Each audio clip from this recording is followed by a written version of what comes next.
Hi everyone, अब हम लोग नेक्स्ट जेएस के अंदर तीन इंपॉर्टेंट फीचर्स को डिस्कस करेंगे। Events, functions and states. और इसके अलावा मैं आपको कंपोनेंट्स के बारे में भी कुछ इंपॉर्टेंट चीजें यहाँ पे बताने वाला हूँ। तो सबसे पहले हम लोग नेक्स्ट जेएस के अंदर सीखेंगे कि इवेंट्स को कैसे यूज कर सकते हैं।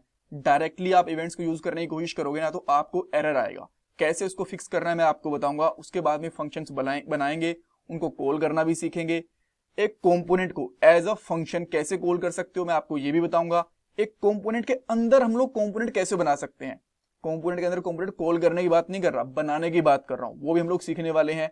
कैसे हम लोग स्टेट को डिक्लेयर कर सकते हैं, कैसे उसको अपडेट कर सकते हैं, कैसे प्रिंट कर सकते हैं, ये सब कुछ भी सीखने वाले हैं। और बहुत सारे इंटरव्यू क्वेश्चन, जैसे कि नेक्स्ट जेएस के अंदर यूज क्लाइंट क्या होता है, नेक्स्ट जेएस के अंदर फंक्शन कैसे कॉल कर सकते हैं, एक कंपोनेंट के अंदर कंपोनेंट कैसे बना सकते हैं, एक कंपोनेंट को एज अ फंक्शन कैसे कॉल कर सकते हैं। ये सारे इंटरव्यू क्वेश्चंस हैं जो आपसे पूछे जा सकते हैं। और रिएक्ट के अंदर स्टेट क्या होता है। अब ये रिएक्ट बीच में कहां से आ गया?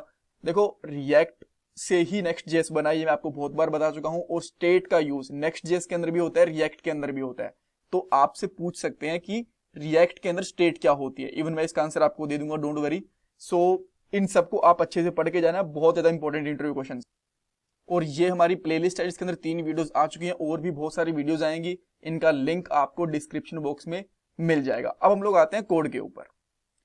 सो देखो, अब तक हमारे पास एक सिंपल सा कंपोनेंट है page.js वाला, इसी के अंदर हम लोग काम करने वाले हैं। एक दो पार्ट के बाद में हम लोग और न्यू फाइल्स वगैरह बनाएंगे, न्यू राउटर्स वगैरह बनाएंगे, बट अभी के लिए हम लोग इनके साथ ही खेलते हैं। तो अब मैं क्या करता हूं, एक सिंपल बटन बनाता हूं, राइट। सो मैंने एक बटन बनाया और यहां पे लिख दिया क्लिक मी, और राइट। अब मैं यहाँ पे आके इसका आउटपुट चेक करने की कोशिश करता हूँ। तो आपको यहाँ पे एक बटन दिख गया बहुत नीचे। आप बोलोगे इतना स्पेस क्यों आ गया? ये सीएसएस की वजह से, इसको आप एक बार के लिए छोड़ दो। यहाँ पे क्लिक करूंगा, कुछ भी क्लिक नहीं हो रहा, दैट्स ओके, कोई दिक्कत नहीं है। बट मैं यहाँ पे ना एक क्लिक इवेंट बनाने की कोशिश करता हूँ। अब मैं यहाँ पे करता हूँ क्लिक, और इसके ऊपर अभी के लिए जस्ट एक सिंपल अलर्ट बना देता हूँ, ठीक है। तो मैं यहाँ पे कॉल बैक फंक्शन बना के इस तरीके से एक अलर्ट लगा देता हूँ, और यहाँ पे मैं कर देता हूँ हेलो नेक्स्ट जेएस। इसको थोड़ा स्मॉल कर देता हूँ। ऑलराइट, अब मैं इसको सेव करके वापस से अगर यहाँ पे आता हूँ, अब देख सकते हो आप, यहाँ पे एक एरर आ गया। अब ये क्या कहने की कोशिश कर रहा है? ये कहने की कोशिश कर रहा है कि भाई अगर आप लोग इस कंपोनेंट को क्लाइंट कंपोनेंट के जैसे ट्रीट करने की कोशिश कर रहे हो ना, ठीक है, तो इसको बताओ। अदरवाइज ये as a server component treat हो रहा है, और यहाँ पे आप लोग ऐसे डायरेक्टली इवेंट कॉल नहीं कर सकते। तो अब हम लोग क्या करें, इसको क्लाइंट इवेंट कैसे बताएं? सिंपली यहाँ पे लिखो, इसके ऊपर एक डायरेक्टिव होता है यूज क्लाइंट, ठीक है। और वापिस आओ यहाँ पे, पहले इसका एक बार के लिए आउटपुट चेक कर लेते हैं, बाद में थोड़ा सा और डिस्कस करेंगे।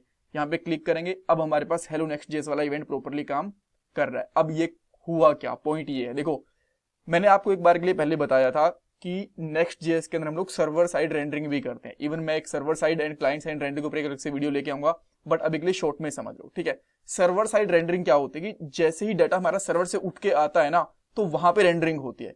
क्लाइंट साइड के अंदर क्या होता है कि जो हमारा कोड होता है वो एग्जीक्यूट होता है हमारे ब्राउजर के अंदर आके। तो जब भी हम लोग इस तरीके के इवेंट यूज करते हैं ना, तो वो हमारे पास क्लाइंट साइड रेंडरिंग के अंदर ही यूज हो सकते हैं, डायरेक्टली नहीं हो सकते। तो इसके लिए हमें बताना पड़ेगा कि भाई जो कंपोनेंट यूज कर रहे हैं ये क्लाइंट साइड के ऊपर रेंडर करना है, ताकि हम लोग बटन के इवेंट्स वगैरह को परफॉर्म करवा पाए। और इसलिए हम लोगों ने ऊपर लिख दिया यूज क्लाइंट, ठीक है। तो क्या मैं इसको ऊपर ही लिख सकता हूं? ये क्वेश्चन बनते हैं कई बार इंटरव्यूज के अंदर, पूछ लेते हैं क्या मैं इसको इस तरीके से यूज कर सकता हूं? जी नहीं। यूज क्लाइंट जो डायरेक्टिव होगा ये हमेशा फाइल के ऊपर सबसे टॉप के ऊपर ही होगा, जैसे मैंने यहां पे यूज करा है, ठीक है। तो क्या हमें हर एक फाइल के अंदर डिक्लेयर करना पड़ेगा? जो इसकी चाइल्ड फाइल होंगी ना, मान लो page.js के अंदर मैं यहाँ पे जितने भी कंपोनेंट, जितने भी फाइल को इंपोर्ट कर रहा हूं, उनके अंदर मुझे यूज करने की जरूरत नहीं है। इसके बाहर मान लो आपके पास page.js है, about.js है, एंड कह सकते हो home.js है, अलग अलग पेजेस है, ये एक दूसरे से कनेक्टेड नहीं है। तो मे भी आपको कहीं और यूज क्लाइंट करने की जरूरत पड़ जाए, बट इसके जितने भी चाइल्ड कंपोनेंट्स होंगे, जितनी भी इसकी चाइल्ड फाइल्स होंगी ना, वहां पे आपको यूज क्लाइंट करने की जरूरत नहीं है, अपने आप ही अप्लाई कर देगा, ठीक है। तो इस तरीके से हम लोग एक इवेंट डिक्लेयर कर सकते हैं। कूल। अब बात आती है कि अगर मुझे एक फंक्शन कॉल करना हो तो वो मैं कैसे करूंगा। अब मैं क्या करता हूं, सिंपली इस कंपोनेंट के अंदर एक फंक्शन बना लेता हूं, कॉन्स्ट, यहां पे लिखता हूं एप्पल, ठीक है। और इसके अंदर मैं यहाँ पे रिटर्न करके सिंपली लिख देता हूँ, रिटर्न करने की जरूरत नहीं, डायरेक्टली मैं यहाँ पे एक अलर्ट करवा देता हूँ, वो आपके लिए थोड़ा सा इजी रहेगा समझना। और यहाँ पे कर देता हूँ फ्रूट, ठीक है। ओके, और जैसे आपको पता है कि हम लोग अगर एक कॉन्स्ट को एज अ फंक्शन यूज करते हैं तो एरो फंक्शन के साथ यूज करना पड़ता है। अब मैं यहाँ पे क्या करता हूँ, ये ऑलरेडी एरो फंक्शन है हमारा, तो मैं डायरेक्टली एप्पल इस तरीके से लिख सकता हूँ, कोई दिक्कत नहीं है। अब मैं यहाँ पे आता हूँ, यहाँ पे क्लिक करता हूँ और यहाँ पे फ्रूट हमारा प्रिंट हो गया, ग्रेट। अब अगर इसके अंदर मुझे पैरामीटर पास करना हो तो मैं कैसे कर सकता हूँ, अब मान लो मैं यहाँ पे कर देता हूँ आइटम, ठीक है, और आइटम को मैं यहाँ पे अलर्ट करवा देता हूँ जो भी इसके अंदर हम लोग भेजेंगे, ठीक है। एंड अब मैं यहाँ पे आके डायरेक्टली एरो फंक्शन एक और लगा दूंगा और यहाँ पे लगा दूंगा एप्पल और इसके अंदर कुछ भी भेज दूंगा जैसे कि फ्रूट। अब मैं वापस से यहाँ पे आऊंगा, इसको प्रिंट करने की कोशिश करूंगा, क्या ये प्रिंट हो रहा है, डेफिनेटली ये प्रिंट हो गया। अब इसके बाद भी मैं लिख देता हूँ लेट से कलर, कुछ भी लिख देता हूँ मैं यहाँ पे, कलर लिख दिया, वापस से आता हूँ, अब मैं इस पे क्लिक करूंगा तो यहाँ पे क्या आ गया, कलर। तो इस तरीके से हम लोग यहाँ से यहाँ पे डेटा भी पास कर सकते हैं as a parameter in a function, ठीक है। तो हम लोगों ने दो चीजें देख ली। अब बात आती है स्टेट क्या होती है।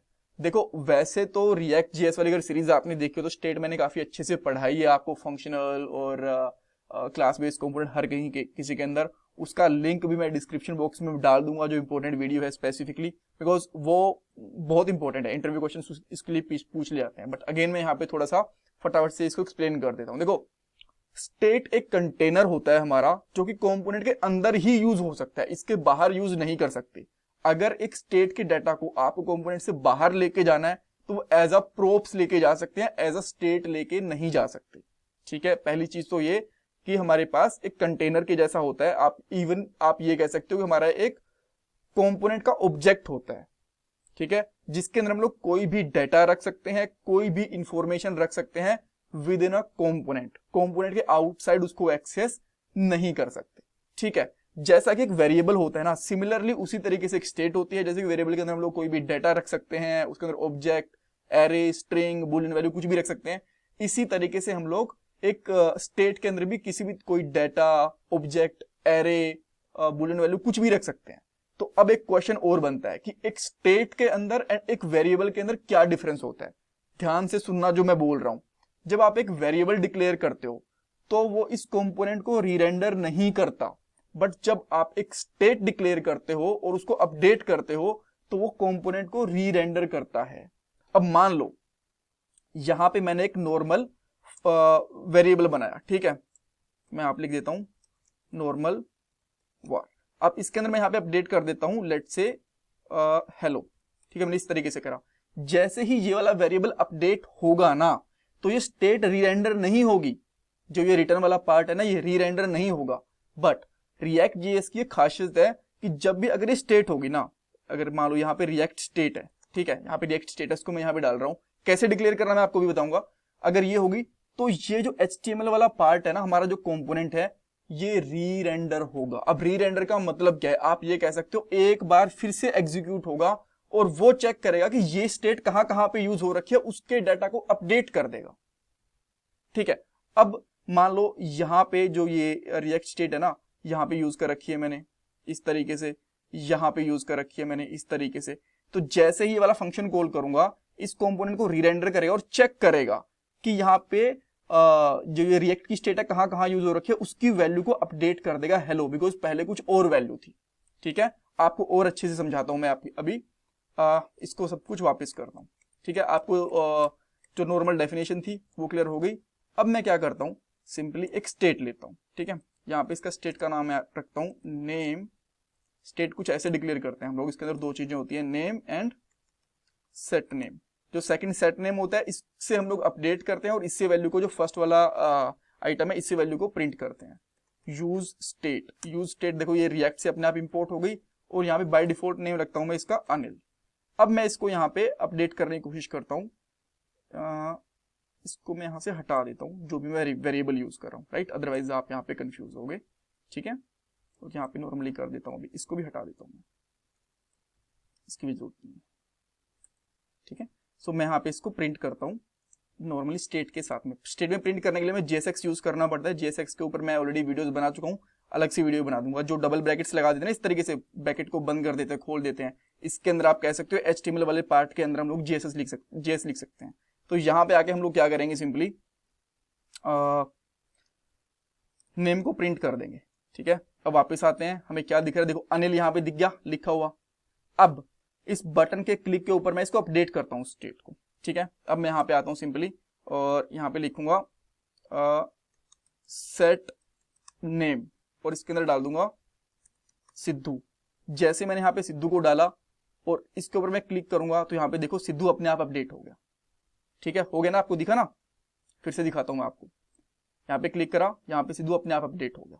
ठीक है, तो ये स्टेट के जैसे हो सकता है। अगर यहाँ पे एक नॉर्मल वेरिएबल होता ना तो ये कभी भी अपडेट नहीं होता। मैं आपको करके दिखा देता हूँ, इस सबको मैं हटा देता हूँ। ठीक है, यहाँ पे नेम भी मैं इसको हटा देता हूँ। अब मैं क्या करता हूँ, यहाँ पे एक लेता हूँ लेट डेटा और डेटा की वैल्यू मैं यहाँ पे रख देता हूँ लेट से सैम। ठीक है, मैंने सैम रख दिया यहाँ पे। अब इसके अंदर मैं क्या करता हूँ, जो फंक्शन है ना इसमें कर देता हूँ डेटा इक्वल टू, इसकी वैल्यू को चेंज कर देता हूँ भास्कर और यहाँ पे मैं सिंपली नेम प्रिंट कर देता हूँ डेटा। तो बाय डिफॉल्ट आपको सैम तो दिखेगा, आप यहाँ पे आओ, सैम दिख गया। इसके अंदर से थोड़ा स्पेस हटा देता हूँ ना, मैं स्पेस लगा देता हूँ, थोड़ा सा हटा के दे रहा हूँ इस तरीके से। और अब जैसे मैं यहाँ पे क्लिक करूंगा तो भास्कर अपडेट नहीं हो रहा। देखो भास्कर अपडेट ही नहीं हुआ क्योंकि ये वेरिएबल था। अगर आपको रिएक्ट जेएस में नेक्स्ट जेएस के अंदर इस तरीके से डाटा अपडेट करना है तो आपको स्टेट यूज करनी पड़ेगी, ये आपको ध्यान रखना है।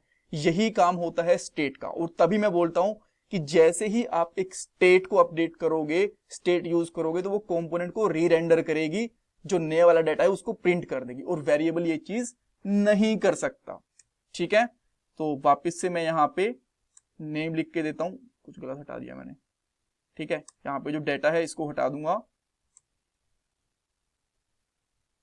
और नेम वाली स्टेट को रखूंगा और मैं फिर से यहाँ पे नेम लगाऊंगा। अब वापस आओगे, कुछ गलत कर दिया क्या मैंने, अच्छा ये रिफ्रेश नहीं हुआ था। ठीक है, और जैसे हम लोग यहाँ पे क्लिक करेंगे तो सिद्धू अपडेट हो रहा है। Perfect, great, okay.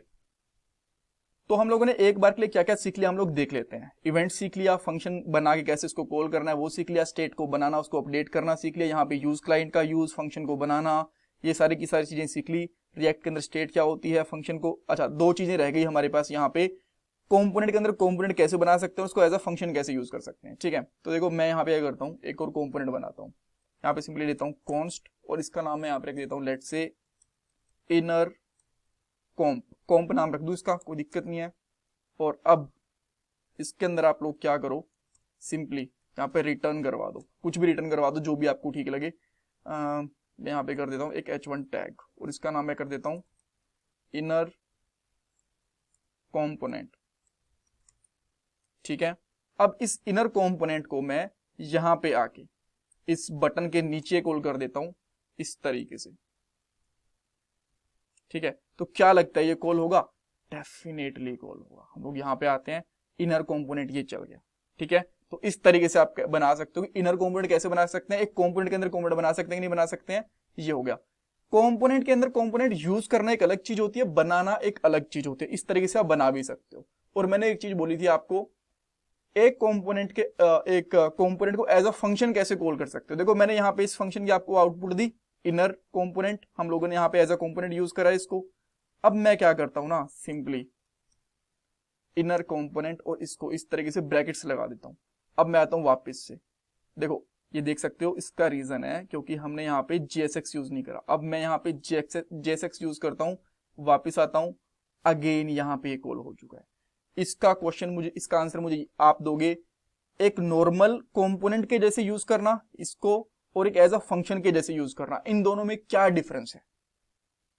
या तो हम लोग हर जगह इसी तरीके से कंपोनेंट को यूज क्यों नहीं कर लेते, या फिर इसी तरीके से यूज क्यों नहीं कर लेते। अगर ये इस तरीके से यूज करते हैं और इस तरीके से यूज करते हैं, इन दोनों में क्या डिफरेंस आएगा, क्या परफॉर्मेंस में फर्क पड़ेगा, आप मुझे कमेंट सेक्शन के अंदर बताओ। ये भी बहुत बार इंटरव्यूज के अंदर पूछ लिया जाता है। ठीक है, बाकी मैंने यहाँ पे सारी चीजें ऑलमोस्ट आपको क्लियर कर दी हैं।